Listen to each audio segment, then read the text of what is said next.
আসসালামু আলাইকুম সপ্তম শ্রেণীর প্রিয় শিক্ষার্থী বন্ধুরা, আজকে আমরা তোমাদের সপ্তম শ্রেণী গণিত বইয়ের চলবৃত্তশ্রেণী অধ্যায়ের অনুশীলনীর 179 পৃষ্ঠার 3 নং এবং 4 নং আজকে ভিডিওটি আমরা সমাধান করব। এর আগের ভিডিওটি আমরা 1 নং এবং 2 নং সমাধান করেছি। তাহলে প্রিয় শিক্ষার্থী বন্ধুরা, প্রথমেই আমরা 3 নং অন্য একটি পেজে সমাধান করছি। 3 নম্বরে দেখো বলা হয়েছে পাশের চিত্রে দুটি সমকেন্দ্রিক বৃত্ত প্রদর্শিত আছে। অর্থাৎ পাশের যে আমরা চিত্র দেখতে পাচ্ছি এর দুইটি সমকেন্দ্রিক বৃত্ত প্রদর্শিত হয়েছে, যে এর কেন্দ্র হচ্ছে ও কেন্দ্র বিশিষ্ট দুটি বৃত্ত প্রদর্শিত হয়েছে। ও এ বি সমকোণী ত্রিভুজটির ক্ষেত্রফল 18 বর্গমিটার। ও এ বি অর্থাৎ এই সমকোণী ত্রিভুজটির ক্ষেত্রফল হচ্ছে 18 বর্গমিটার। এখানে দেখো প্রিয় শিক্ষার্থী বন্ধুরা, ক নম্বর প্রশ্নটি করা হয়েছে ছোট বৃত্তটির পরিধি নির্ণয় করো। আমরা জানি বৃত্তের পরিধি হচ্ছে 2 পাই আর। এখানে আর এর মানটা আমাদেরকে বের করতে হবে। আর অর্থ ব্যাসার্ধ, আর মানে ব্যাসার্ধটা আমাদেরকে বের করতে হবে। তাহলে আমরা এই ত্রিভুজের ক্ষেত্রফল থেকে আর এর মানটা বের করছি। দেখো সমাধান ক নম্বরে, মনে করি ও কেন্দ্র বিশিষ্ট বৃত্তের ব্যাসার্ধ আর। চিত্র অনুযায়ী ও এ সমান ও বি সমান আর, কারণ কেন্দ্র থেকে পরিধির দূরত্বকে বলা হয় ব্যাসার্ধ। তাহলে আমরা ও থেকে এই যে দেখো এই ও কেন্দ্র থেকে এই ছোট বৃত্তের এতটুকু দূরত্বকে ব্যাসার্ধ বলতে পারে। তাহলে ও বি এই দূরত্বটাকে ও বি, আবার এই কেন্দ্র থেকে এই পর্যন্ত দূরত্বটা হচ্ছে ও এ, এটাকে আমরা ব্যাসার্ধ বলতে পারি। তাহলে এই সমকোণী ত্রিভুজের ভূমি এবং উচ্চতা এই ছোট ত্রিভুজটির এই ছোট ত্রিভুজটির ব্যাসার্ধ। প্রশ্ন মতে ও এ বি ত্রিভুজের ক্ষেত্রফল সমান 18 বর্গ মিটার। এখন আমরা জানি ত্রিভুজের ক্ষেত্রফল 1/2 ভূমি গুণ উচ্চতা। আমরা বালেকে 1/2 লিখব, ভূমি হচ্ছে ও বি, আর গুণ দিয়ে উচ্চতা হচ্ছে ও এ, হচ্ছে এই ত্রিভুজের উচ্চতা ও এ সমান 18। তারপরে বালেকে 1/2 লিখব, ও বি সমান আমরা এই যে ধরেছি আর, তারপরে আবার ও এ সমান হচ্ছে আর, ও এ সমান আর সমান দিয়ে 18 বর্গ মিটার লিখব। তারপরে বা লিখে আর আর আর এক গুণ হলে আর স্কোয়ার। আর স্কোয়ার যদি 1 সাথে গুণ হয় তাহলে আর স্কোয়ার হবে। আমরা আর স্কোয়ার লিখছি উপরে, নিচে লিখছি 2 সমান দিয়ে 18। আমরা আর স্কোয়ার এ পাশে রেখে এই 2টাকে প্রক্ষান্তর করে ডান পাশে নিয়ে আসলে গুণ হবে, 18 সাথে 2 গুণ হবে। যদি 18 সাথে 2 গুণ হয় আবার বা লিখে আমরা আর স্কোয়ার লিখবো, বাম পাশে 18 সাথে 2 গুণ হবে 36। এখন উভয় পক্ষ যদি আমরা বর্গমূল করি তাহলে এখানে এই পাশে থাকবে আর, আর ওই পাশে 36 বর্গমূল হচ্ছে 6, অর্থাৎ আর সমান আমরা 6 মিটার পাচ্ছি। তাহলে বৃত্তের ব্যাসার্ধ হচ্ছে, ছোট বৃত্তের ব্যাসার্ধটি হচ্ছে 6 মিটার। যেহেতু আমরা ব্যাসার্ধ পেয়েছি, এখন আমরা এই ছোট বৃত্তের পরিধি নির্ণয় করতে পারবো। ছোট বৃত্তের পরিধি হচ্ছে 2 পাই আর।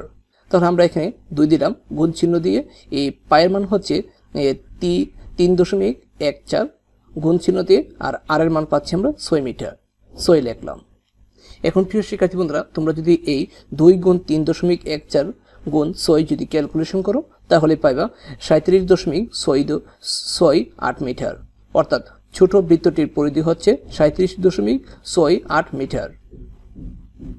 দেখো খ নম্বরে বলা হয়েছে বড় বৃত্তটির পরিধি নির্ণয় করো। পরিধির সূত্র হচ্ছে 2 পাই আর। আর মানে ব্যাসার্ধ, তাহলে বড় বৃত্তটির ব্যাসার্ধ নির্ণয় করতে হবে। দেখো ছোট বৃত্তটির ব্যাসার্ধ হচ্ছে 6 মিটার, আর ছোট 6 মিটার থেকে আর 2 মিটার বেশি, বড় বৃত্তটির ব্যাসার্ধ 2 মিটার বেশি, অর্থাৎ বড় বৃত্তটির ব্যাসার্ধ হবে 8 মিটার। খ নম্বর দেখো বড় বৃত্তটির ব্যাসার্ধ আর সমান ছোট বৃত্তের ব্যাসার্ধ থেকে 2 মিটার বেশি, আমরা চিত্র অনুযায়ী পাই। তাহলে প্রিয় শিক্ষার্থী বন্ধুরা, ছোট বৃত্তটির ব্যাসার্ধ আমরা পেয়েছি কত 6 মিটার যোগ 2 মিটার, মোট হচ্ছে 8 মিটার। বড় বৃত্তটির ব্যাসার্ধ হচ্ছে 8 মিটার। তাহলে এখন আমরা বড় বৃত্তটির পরিধি নির্ণয় করব। পরিধির সূত্র হচ্ছে 2 পাই আর। তারপরে আমরা এই 2 এর জায়গায় 2 বসাবো, গুণ চিহ্ন দিয়ে পায়ের মান হচ্ছে 3.14 গুণ চিহ্ন দেব, আর মানে আর হচ্ছে 8, আমরা 8 লিখব।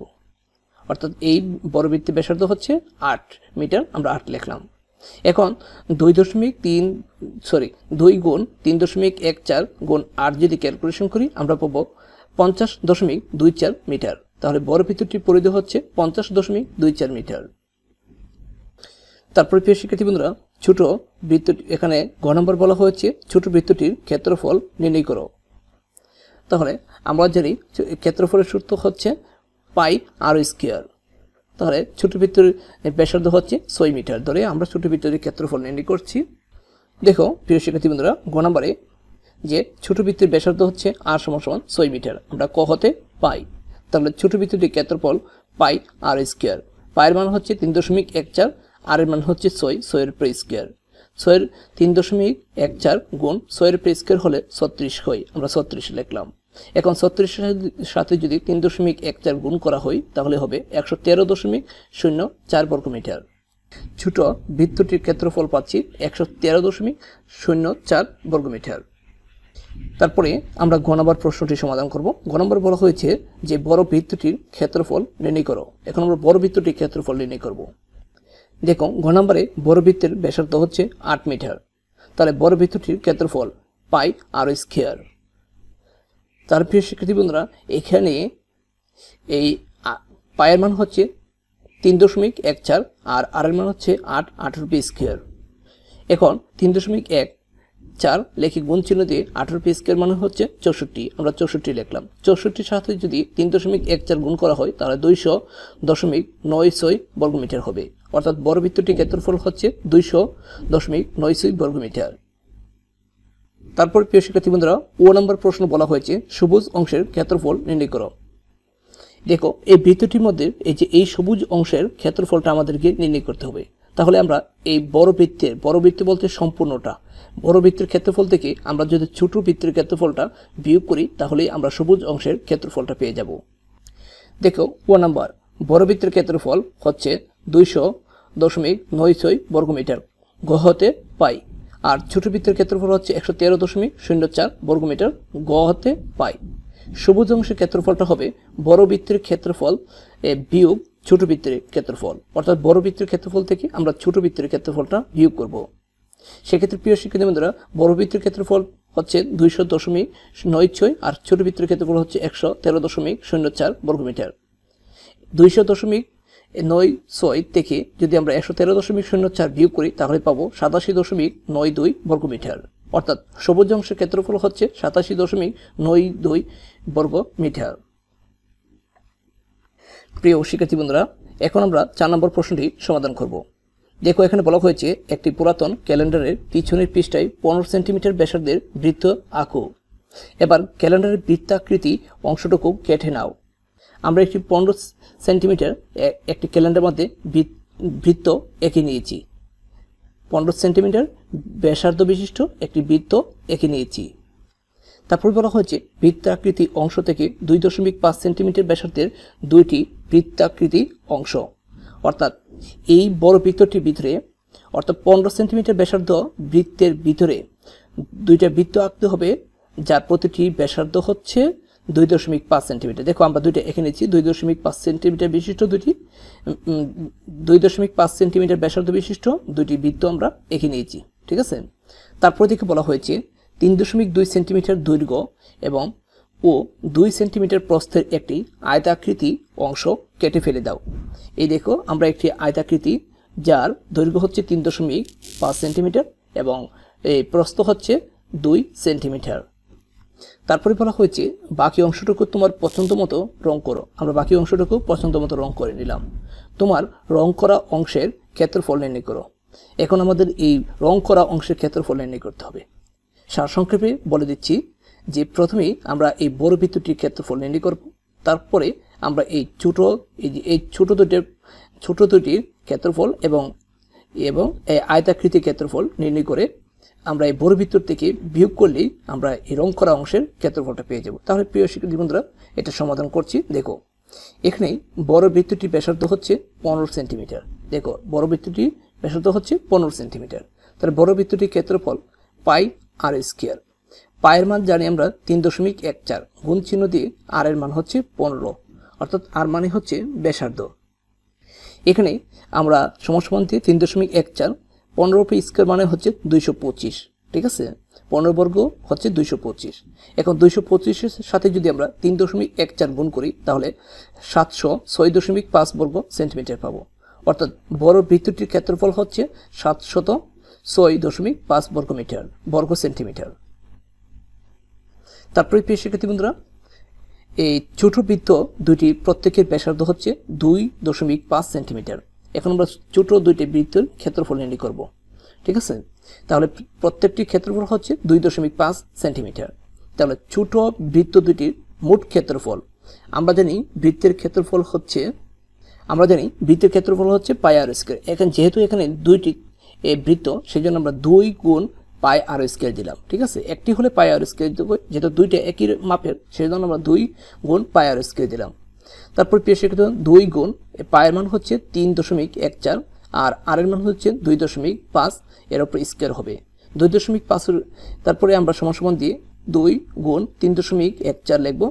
তারপর গুণ চিহ্ন দিয়ে 2.5 এর উপর যদি স্কয়ার হয়, তোমরা যদি 2.5 দুইবার গুণ করো তাহলে পাইবা 6.25। এখন 6.25 এর সাথে যদি তোমরা 2 গুণ 3.14 গুণ করো, অর্থাৎ এই জায়গাটা ক্যালকুলেশন করো, তাহলে তোমরা পাইবা 39.25 বর্গ সেন্টিমিটার। অর্থাৎ ছোট দুইটি বৃত্তের মোট ক্ষেত্রফল হচ্ছে 39.25 বর্গ সেন্টিমিটার। আবার আমরা এখন আয়তাকার, এই যে আয়তক্ষেত্রটির এর ক্ষেত্রফল নির্ণয় করব। দেখো, আবার আয়তাকার অংশের দৈর্ঘ্য দেওয়া আছে কত, 3.5 সেন্টিমিটার এবং প্রস্থ দেওয়া আছে 2 সেন্টিমিটার। প্রস্থ 2 সেন্টিমিটার। আমরা জানি আয়তাকার ক্ষেত্রফল হচ্ছে দৈর্ঘ্য গুণ প্রস্থ। আয়তাকার অংশের ক্ষেত্রফল দৈর্ঘ্য গুণ প্রস্থ। দৈর্ঘ্য হচ্ছে 3.5 আর প্রস্থ হচ্ছে 2। 2 এর সাথে যদি 3.5 গুণ করা হয় তাহলে 7 আসবে। অর্থাৎ আয়তাকার অংশের ক্ষেত্রফল হচ্ছে 7 বর্গ সেন্টিমিটার। এখন আমাদের জন্য সহজ হয়েছে। এখন আমরা রং করা অংশের ক্ষেত্রফল বের করব। রং করা অংশের ক্ষেত্রফলটা হবে বড় বৃত্তের ক্ষেত্রফল। প্রথমেই বলা হয়েছে বড় বৃত্তের ক্ষেত্রফল থেকে আমরা ছোট দুইটি বৃত্তের ক্ষেত্রফল এবং আয়তাকার অংশের ক্ষেত্রফল যোগ করে বিয়োগ করব, ঠিক আছে। এখান থেকেও সমান দিয়ে বড় বৃত্তের ক্ষেত্রফল হচ্ছে 706.5, যা আমরা এর আগে পেয়েছি। দেখো, এই যে বড় বৃত্তের ক্ষেত্রফল হচ্ছে 706.5 বর্গ সেন্টিমিটার। 706.5। তারপর বিয়োগ চিহ্ন দিয়ে ছোট দুইটি বৃত্তের ক্ষেত্রফল হচ্ছে 39.25 আর আয়তাকার অংশের ক্ষেত্রফল হচ্ছে 7। তারপরে সমান দিয়ে আমরা 706.5 লিখব। 39.25 এর সাথে যদি 7 যোগ করা হয় তাহলে 46.25 হবে। এখন আমরা 706.5 থেকে 46.25 যদি বিয়োগ করি তাহলে আমরা পাবো 660.25 বর্গ সেন্টিমিটার। প্রিয় শিক্ষার্থী বন্ধুরা, রং করা অংশের ক্ষেত্রফল আমরা পাচ্ছি 660.25 বর্গ সেন্টিমিটার। আশা করি ভিডিওটি তোমাদের ভালো লাগছে। যদি ভালো লাগে তোমাদের বন্ধুদের কাছে শেয়ার করতে পারো, একটি লাইক দিতে কিন্তু ভুলবা না। প্রিয় শিক্ষার্থী বন্ধুরা, পরবর্তী ভিডিওতে আমরা 5 নং এবং 6 নং নিয়ে আলোচনা করব। আশা করি নুরুদ্দিন একাডেমির সাথেই থাকবা। আসসালামু আলাইকুম।